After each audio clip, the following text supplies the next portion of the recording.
Last episode, Murphy was captured by the Collector. He barely found an opportunity to knock him out with a stick, but Murphy didn't kill the Collector. Instead, he uttered some harsh words. So, You'll never make it to California? That is insane! If the CDC wants to see you, they're gonna have to come to me. If anybody wants to see you, they're gonna have to come to me! When Murphy woke up again, he found himself tied to a chair. Considering his escape attempt, the Collector took extra precautions and decided to draw 3,000 milliliters of Murphy's blood for samples. Even if Murphy met with an accident, he'd still have samples on hand. Being a Collector, he drew Murphy's blood while dragging him to a table to record a variety show interview. This footage would be precious if human civilization ever restored order. As the recording started, the Collector began with an introduction. Normally after his introductions, Murphy as the guest of honor would have to greet the audience, but he refused to do so, and what awaited him was... Say ah. After being shocked twice, Murphy became compliant. The Collector had many questions for Murphy. To see how Murphy differed from normal humans, he didn't just take blood samples but even extracted bone marrow using a 15-centimeter syringe. It's the best part about science. Trying.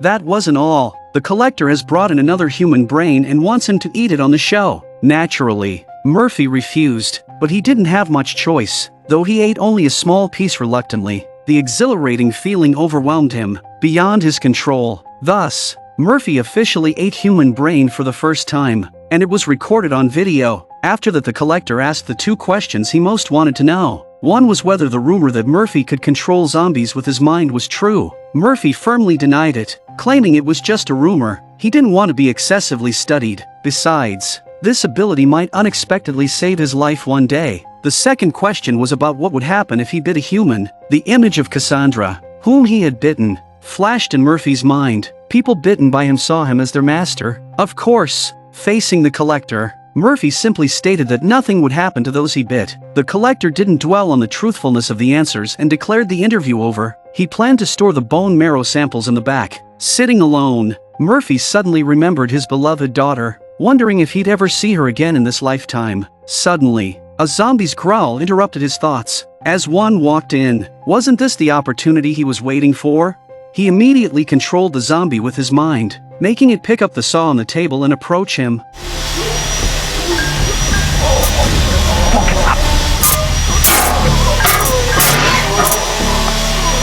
But then, the saw stopped moving. The Collector, holding the plug, emerged from a corner. He had suspected Murphy wouldn't be truthful, so he deliberately let a zombie in to test him, and the result was indeed a pleasant surprise. Knew it was you in the pit with the zombie. I knew it! Meanwhile, the X-team is literally having a breakdown looking for Murphy. They conducted a thorough search, eventually arriving at this small town. Roberta, sensing nightfall approaching, suggested splitting up to search, hoping to increase efficiency. After the interview, the Collector took Murphy to the basement, his real treasure trove. He aimed to create a zombie museum, specially collecting unique species. The first zombie was irradiated and covered in pustules. When Murphy saw the second zombie, he was stunned. Wasn't this a plant zombie? He had encountered it in the greenhouse. How did it get here? The Collector was truly mad to bring it from such a distance. What really shocked him was the third zombie, one that even he couldn't control, a berserker zombie. Murphy's mouth fell open in disbelief. How had the Collector captured it? Then, the Collector led him to another exhibit of celebrity zombies. He pointed out one sitting in the middle, introducing him as George Martin, the creator of A Song of Ice and Fire and Game of Thrones. But Murphy, who was just a small-time crook before the apocalypse, had never heard of George Martin. As the Collector was explaining, he threw a book at the zombie, which surprisingly opened it and signed, as if it was muscle memory. If civilization ever recovered, selling these signed books alone could make him rich. Pretending to be curious, Murphy picked up a book to look at it. Can I have this? Yeah, sure. He suddenly hit the Collector with it and swiftly ran towards the exit, but he stopped when he passed the highest throne, as it had his name on it. The madman had reserved a place for him in the exhibit. I can see you sitting on the throne dispensing the wisdom of men, zombies, and all that will come after me! Murphy jogged along. This place used to be a museum, with many stairs and rooms. making it hard for him to find the exit quickly. He had to check every place. Luckily, he soon found the stairs and made his way to the first floor, but the main door was locked. The collector caught up and earnestly proposed a 50-50 split of the museum's future earnings, seemingly a fair deal. Lock the door or die! Okay, Murphy.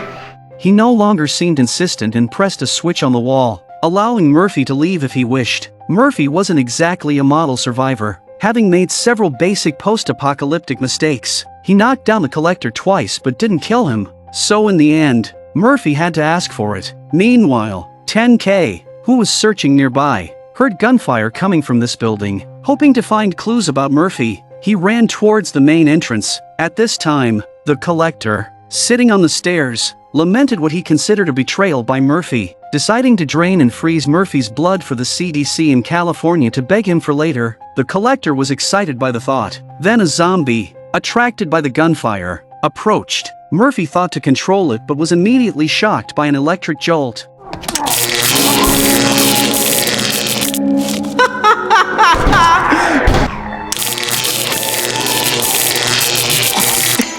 Suddenly, there was a dull knocking sound outside, coming from 10K. The collector's expression changed, and he discreetly moved the shock device behind him, preparing. Murphy was about to see who was coming. Be quiet. Unaware that Murphy was right underfoot, 10K only saw the collector sitting on the stairs. The collector calmly walked down the stairs, his finger never leaving the switch. Yes? I'm looking for a friend. Haven't seen anybody. 10K turned and left, and only then did the collector release the switch. Murphy could finally catch his breath, but then... He's a tall guy, kind of weird bluish skin. Bluish fella. Is he ill? Is there anyone else in this town? Nobody. Anywhere else my friend might have gone? Sorry. Good luck.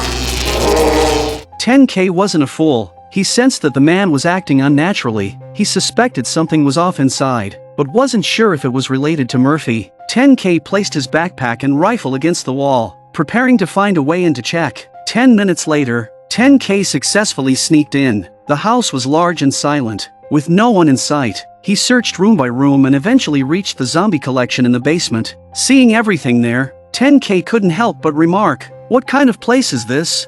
But soon, he saw Murphy sitting on a chair at the far end. Murphy was in a pitiful state, both hands bleeding and too weak to speak. Unnoticed by 10K, the collector, with an electric baton, was quietly approaching from behind. Murphy tried to warn him, but couldn't make a sound. When 10K woke up again, he found the same collar around his neck as Murphy. The collector didn't kill 10K because he was curious to see what would happen if Murphy bit a living person. 10K, scared, didn't want to become something like Cassandra. One of what things? I don't know what he's talking about.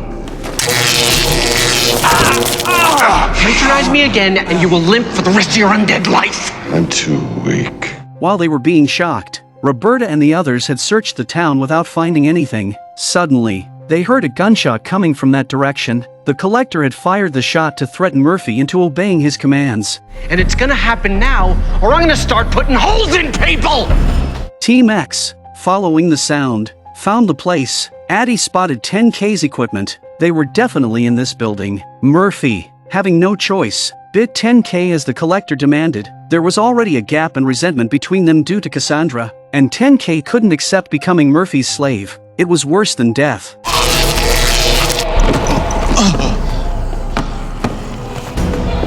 No, please, Murphy, no! Don't bite him on the face! Don't bite him on the face! No. Tired. He took all my blood. Bite him on the chest. Just like yours. Okay. It'll all be over in a second. No! Is this what you want? Yes! Show me what it feels like to be a zombie! Murphy had been stalling, using all his mental strength to control the three zombies. Look at me. Look at me! Bite me! Seeing that it was about time, Murphy wanted to make the 3 zombies back off, but having lost too much blood, he didn't have enough strength to use his powers again and immediately passed out. 10K panicked, knowing without Murphy's control, the zombies would attack him next. Luckily, Addie and the others arrived just in time and easily took care of the zombies with their guns.